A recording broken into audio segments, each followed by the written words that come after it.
मैं दोबारा बता देता हूँ।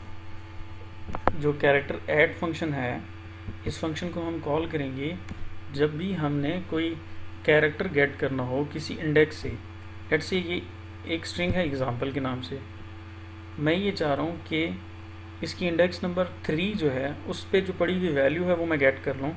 तो फिर मैं वहाँ पे क्या यूज़ करूँगा, कैरेक्टर ऐड फंक्शन को। तो मैं अगर ये कहता हूँ कि लेट्स से एग्जाम्पल जो है वो S1 में पड़ी हुई है, S1 में मैंने सेव किया हुआ एग्जाम्पल। तो अगर मैं चाह रहा हूँ S1 की इंडेक्स नंबर 3 की वैल्यू गेट कर लूँ, तो मैं लिखूँगा S1 डॉट कैरेक्टर ऐड और इंडेक्स पास कर दूँगा जो भी इंडेक्स 3। तो इंडेक्स 3 की वैल्यू जो है वो क्या है, 0, 1, 2 एंड 3, तो m है। तो m जो है वो ये फंक्शन मुझे रिटर्न कर दे। ठीक है। दूसरा जो फंक्शन है वो स्ट्रिंग के लिए, ये सारे स्ट्रिंग के फंक्शन है। इसका मतलब है कि ये हमेशा जितने भी मेथड हैं ये स्ट्रिंग क्लास का जो ऑब्जेक्ट होगा उसके साथ डॉट लगाने से हम इनको क्या करेंगे, कॉल करेंगे। तो मैं अगर कहता हूँ S1 dot character eight index 3, तो इंडेक्स 3 पे पड़ी हुई वैल्यू किसकी, S1 स्ट्रिंग की, वो मुझे रिटर्न करे। अगर मैं कहता हूँ S1 डॉट लेंथ, तो S1 की जो भी लेंथ है वो रिटर्न कर देगा मुझे। लेंथ फंक्शन जो है वो लेंथ देगा फंक्शन की, और स्ट्रिंग की, सॉरी। कंटेंट्स के नाम से एक फंक्शन है जो कि बूलियन वैल्यू रिटर्न करेगा। ठीक है। कंटेंट्स फंक्शन को जब हम कॉल करेंगे तो हम उसे कैरेक्टर सीक्वेंस देंगे एक। हम उसे क्या पास करेंगे, कैरेक्टर सीक्वेंस। फॉर एग्जांपल मैं ये कहता हूँ कि ये स्ट्रिंग है एग्जाम्पल, और मैं ये देखना चाह रहा हूँ कि इस एग्जाम्पल स्ट्रिंग के अंदर am आता है या नहीं आता। इस एग्जाम्पल स्ट्रिंग में क्या आता है, am आ रहा है या नहीं आ रहा। तो मैं इस फंक्शन को यूज़ कर सकता हूँ, कंटेंट्स। तो मैं ये कहूँगा S1 डॉट कंटेंट्स, तो यहाँ पे एक करेक्टर सीक्वेंस दे दूँगा, और वो करेक्टर सीक्वेंस क्या होगा, लेट्स से मैं कहता हूँ लेट्स से मैं कहता हूँ am, तो जो भी वैल्यू होगी वो उसमें से सर्च करके ट्रू या फॉल्स में मुझे बता देगा कि ये जो आपने स्ट्रिंग या ये जो आपने सीक्वेंस दिया है ये उस स्ट्रिंग का पार्ट है या नहीं है। अगर होगा तो ट्रू आ जाएगा, अदरवाइज फॉल्स आ जाएगा। अच्छा, इसी तरह एक इक्वल्स का फंक्शन है। इक्वल फंक्शन जो है दो स्ट्रिंग ऑब्जेक्ट को कंपेयर करने के लिए यूज़ होता है। तो यहाँ पे डबल इक्वल का फंक्शन ऑपरेटर भी यूज़ होता है, इक्वल्स का ऑपरेटर भी यूज़ होता है। तो इनकी एग्जांपल्स एंड पे हैं तो आपको क्लियर हो जाएगा। अभी हम उन एग्जांपल्स पे जाएंगे। इज़ एम्प्टी फंक्शन है जो ये बताएगा कि वो स्ट्रिंग जो है वो एम्प्टी है या नहीं है। अगेन इसकी रिटर्न टाइप बूलियन है, तो ट्रू या फॉल्स में आंसर करेगा। कनकैट का फंक्शन है, दो स्ट्रिंग्स को मर्ज करके एक नई स्ट्रिंग बनाएगा। इसकी एग्जांपल भी गिवन है। रिप्लेस फंक्शन है, अगर आप चाह रहे हैं कि जो है वो एक स्ट्रिंग के अंदर ए जो है, ए को रिप्लेस कर दें हम बी के साथ। ओल्ड वैल्यू जो है वो ए है, न्यू वैल्यू है बी, तो ए को बी के साथ ये क्या कर देगा, रिप्लेस कर देगा।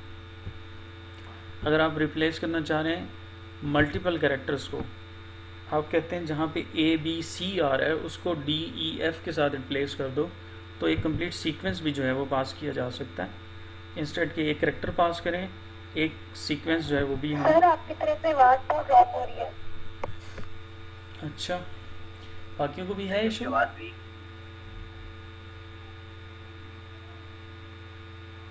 चलिए मैं देखता हूँ अगर मैं कुछ कर सकूँ इसका सलूशन। बाकियों के साथ भी इशू आ रहा है?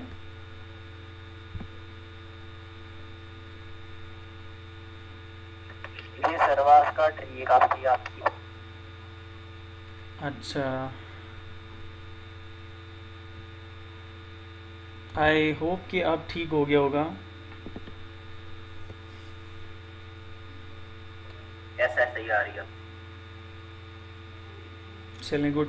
वो आई थिंक मेरे सेलफोन पे कॉल आ रही थी तो उस वजह से शायद जो है वो सिग्नल ड्रॉप हो गए, तो अब नहीं मसला होगा। तो मैं ये कह रहा था कि कनकैट फंक्शन जो है वो दो स्ट्रिंग्स को कंबाइन करेगा, एक नई स्ट्रिंग बनाएगा। रिप्लेस फंक्शन जो है वो आप जो उसको स्ट्रिंग देंगे उसको एक पुरानी स्ट्रिंग को नई स्ट्रिंग के साथ रिप्लेस करेगा।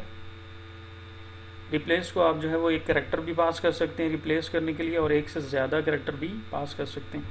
तो कैरेक्टर सीक्वेंस का मतलब है कि मल्टीपल कैरेक्टर आप उसको पास कर सकते हैं। इक्वल्स इग्नोर केस, तो अगर आपने दो स्ट्रिंग को कंपेयर करना हो और इक्वल चेक करना हो, तो अगर आप उनका केस भी चेक करना चाहें कि फॉर एग्ज़ाम्पल अली है और अली है, लेकिन दोनों में जो ए है, एक में स्मॉल ए लिखा हुआ है, एक में कैपिटल ए लिखा हुआ है, तो अगर आप चाह रहे हैं कि कंपेयर हो दो स्ट्रिंग, तो इग्नोर केस का फंक्शन यूज़ हो सकता है। इक्वल्स इग्नोर केस, इसकी एग्जांपल भी है, देखेंगे हम। इंडेक्स ऑफ, पहले तो था ना कैरेक्टर एट, अब है इंडेक्स ऑफ। तो आप जो कैरेक्टर देंगे उसकी इंडेक्स जो है ये फंक्शन आपको रिटर्न करेगा। इसी तरह इंडेक्स ऑफ फंक्शन को आप ये भी बता सकते हैं कि फ्रॉम इंडेक्स कहाँ से ऑनवर्ड जो है वो आपने जो है वो इंडेक्स गेट करनी है। यानी फॉर एग्जांपल आप चाह रहे हैं कि एग्जांपल का जो एम है उससे ऑनवर्ड वाली इंडेक्स जो है उस कैरेक्टर की फाइंड करो, तो ये भी जो है वो किया जा सकता है।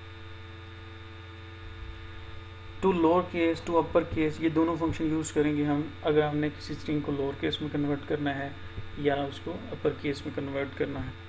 ट्रिम फंक्शन यूज़ होता है स्ट्रिंग में जो वाइट स्पेसेस होती हैं शुरू में और एंड पे, उनको ख़त्म करने के लिए। फॉर एग्ज़ाम्पल मैंने लिखा हुआ मोहम्मद अली ख़ान, तो एंड पे मैंने ख़ान के साथ जो है वो 2-3 वाइट स्पेसेस दे दी, या शुरू में कोई वाइट स्पेसेस दे दी, तो उसके लिए हम जो है वो ट्रिम का फंक्शन जो है वो यूज़ करते हैं। ये कुछ फंक्शंस हैं, इसके अलावा भी फंक्शंस हैं, कोशिश कीजिएगा कि इनको पढ़ लें।